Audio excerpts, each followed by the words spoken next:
मुलीला केलेला तो फोन कधीच विसरता येणार नाही. मकर संक्रांतीच्या आनंदांवर पाणी फेरणारी एक अत्यंत हृदयद्रावक घटना समोर आली आहे. सण साजरा करताना वापरल्या जाणाऱ्या एका जीवघेण्या वस्तूमुळे एका कुटुंबाचा आधारच हिरावून घेतला गेला. रक्ताच्या थारोळ्यात पडलेला एक बाप मरणाच्या दारात उभा असताना शेवटच्या क्षणी आपल्या मुलीशी बोलण्याचा प्रयत्न करत होता.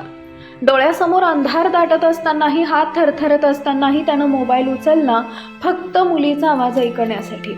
पण नियतीला काही वेगळंच मान्य होतं. कर्नाटकच्या बिदर जिल्ह्यातील ही घटना आहे. बिदरमधील तालमडगी पुलावरून दुचाकीवरून जात असताना एका धारदार मांज्यानं एका दुचाकी स्वाराचा गळा चिरला आणि काही क्षणातच सगळं संपलं.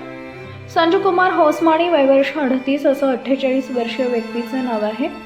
तालमडगी पुलाजवळून दुचाकीवरून जात असताना रस्त्यावर आडवी आलेली मांजा त्यांच्या लक्षात आली नाही.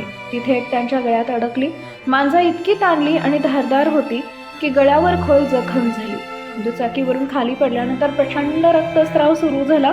वेदना असह्य असतानाही, मृत्यू जवळ येत असतानाही संजू कुमार यांनी मोबाईल काढून आपल्या मुलीला फोन लावण्याचा प्रयत्न केला. सोशल मीडियावर समोर आलेल्या व्हिडिओमध्ये हा क्षण पाहताना कोणाच्याही डोळ्यात पाणी येईल. रक्तानं माखलेला बाप थरथरत्या हातानं फोन धरून शेवटचा संवाद साधण्याचा प्रयत्न करत होता. मदतीचा प्रयत्न, पण वेळ निघून गेली. रस्त्यावरून जाणाऱ्या एका वाटसरूनं ही अवस्था पाहताच मदतीसाठी धाव घेतली. त्यानं जवळच्या कपड्यानं संजू कुमार यांच्या गळ्यावरील जखम दाबून धरली. रक्तस्राव थांबवण्याचा प्रयत्न केला. स्थानिकांनी तातडीनं रुग्णवाहिकेला बोलावलं, मात्र रुग्णवाहिका येईपर्यंत वेळ निघून गेली होती. घटनास्थळी संजू कुमार यांनी अखेरचा श्वास घेतला. कदाचित रुग्णवाहिका वेळेवर आली असती तर आज एक बाप आपल्या मुलीच्या सोबत असता, अशी हळहळ आता व्यक्त केली जाते आहे.